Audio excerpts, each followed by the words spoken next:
Greetings, thank you all for watching. My name is Kripke, and I will be your guide as we analyze in detail everything about this episode. We will be learning about the different supernatural entities, how it was defeated, as well as some interesting trivia facts, fun continuity errors, and crazy flubs made in the episode. And don't forget to stick around at the end for more information. In case you're looking to become a supernatural hunter, I have to make sure you are prepared. Don't forget your digital recorder, EMF meter from eBay, blowtorch for burning remains, lots and lots of salt, an iron for smacking ghosts. Oops, wrong one. Iron for smacking ghosts. Oh yeah. Your thermometer for finding coal spots.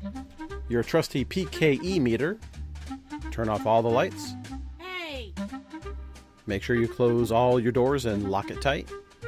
And just in case, cover all the mirrors. Ah! Now sit back, relax, and enjoy. Ever hear of a haunted painting before? Well, this portrait not only has one, but two restless spirits. One wanting to kill, being a violent spirit, and one wanting to warn, being a death omen. Let's take a look at the history of this creepy family.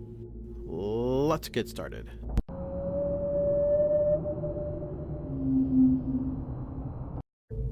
There are actually two spirits involved in this investigation. Melanie Merchant was adopted by Isiah Merchant's family after hers was found murdered in their beds, with the sheets soaked in blood. Little did anybody know that it was actually Melanie who had executed them. Eventually, Melanie killed Isiah, his wife, and 2 children, then committed suicide. Everybody assumed Isiah had been responsible because he was a barber and the murder weapon was a straight razor. Melanie's body was cremated, but she bound herself to an old merchant family portrait to haunt it, slitting the throats of anyone who owned the painting. Like Melanie, Isiah's ghost haunted the painting, but he was more benevolent despite what people heard.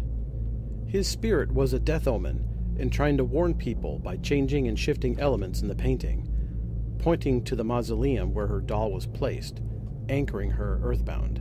Okay, alright, well, in almost all the lore about haunted paintings, it's always the painting's subject that haunts them. Yeah? Alright, so we need to figure out everything there is to know about that creepy-ass family and that creepy-ass painting.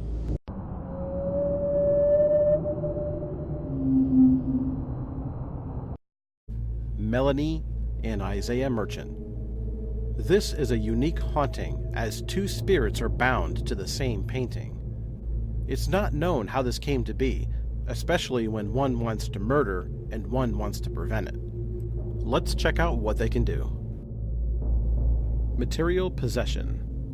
Both Isiah and Melanie shared this ability, but in different ways. They both haunted the same painting, but only she could leave it, whereas Isiah was only able to manipulate it, to give subtle warnings about the murderess. Melanie could possess a straight razor from the painting and use it as a weapon. After Sam and Dean burned Isiah's bones and put to rest, his changes he made on the portrait were undone. Regeneration. As long as Melanie's ghost existed, the painting she possessed was invulnerable and would restore itself if destroyed. If the painting was cut or detached from its frame, she could send the painting back to where it was removed from. That's too bad. Oh my god! What? Telekinesis. Ghosts are able to move virtually anything with their minds if they have enough concentration on the objects. With practice, they can become stronger and manipulate many simple objects at once. Environment manipulation. Most ghosts have shown to have the ability to manipulate the elements, like wind, electricity, and dropping temperature, for example. Melanie could use hers to cause strong gusts of wind. In case you are unfortunate enough to run into a similar spirit, this is how the Winchesters put her to rest.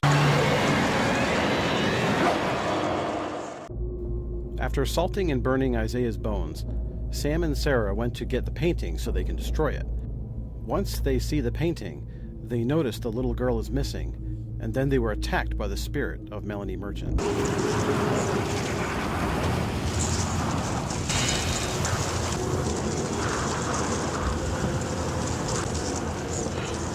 It seems that Isiah was restraining much of her power when he looked at her in the painting, but now that his spirit is at rest, she is so much more dangerous.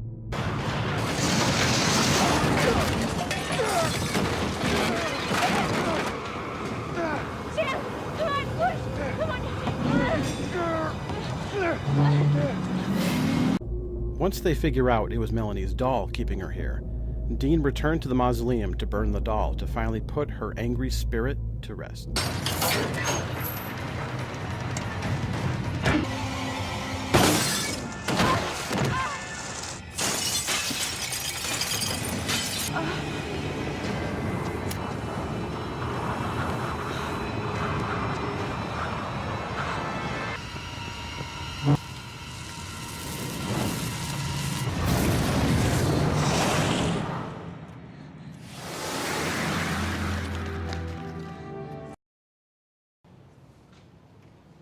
I'll go wait in the car. See you, Sarah. I don't want to burn the doll and destroy the spirit, but don't thank me or anything.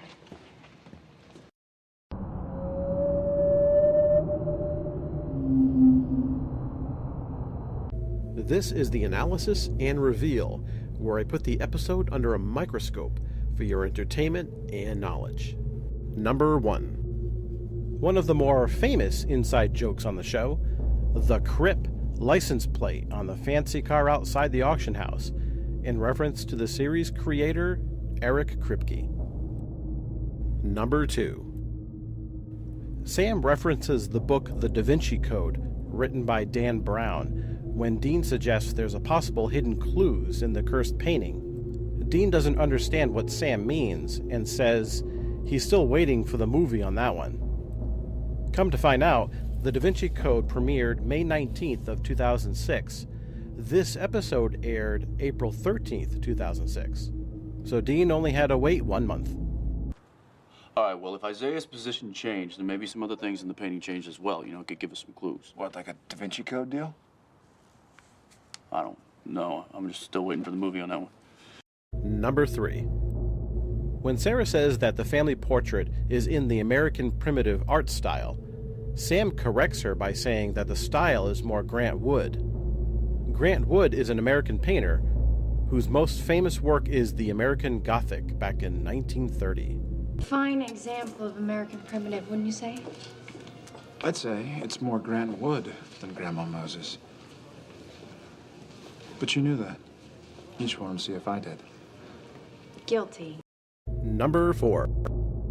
The chalk line from the old lady's death kind of looks like Darth Vader with his lightsaber. You be the judge. With trivia complete, now on to continuity errors. Number 1. After Melanie was defeated and her image returns to the painting, the image of the razor is open. But when it's packed up before being burned in the next shot, it's showing as closed as it should be.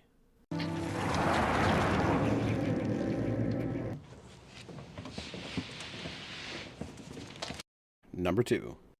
If you look at the old newspaper article closely, you'll see where it actually repeats from the beginning. Yes. Yeah, that sounds about right. Number 3.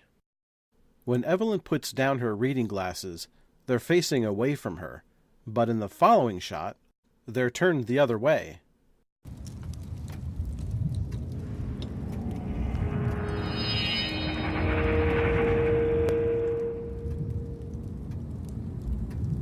Number 4. There's a shot of Dean where his hand is down on his leg. Then there's a cut to Sam, and in the next shot back, Dean's hand is up on the laptop. It is possible that he simply moved his hand during the cut to Sam, but doubtful. No, you should just go home. This stuff can get dangerous. And I don't want you to get hurt. 5. There's a close-up of Sarah with her hair blown across her face, and then in the cut to the wide shot, her hair seems to be back in place.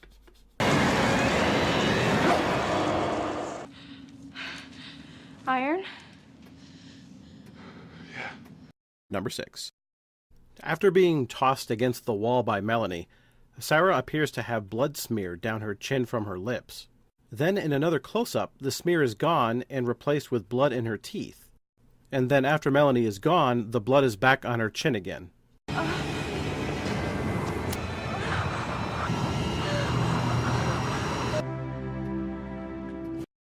Number 7.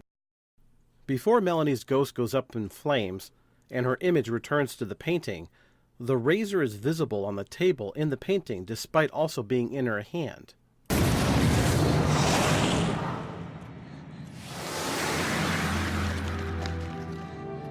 Number 8.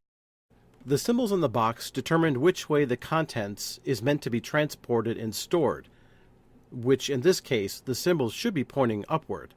The merchant painting is seen being put into the crate with the symbols facing the wrong way on 2 separate occasions. It must be Melanie.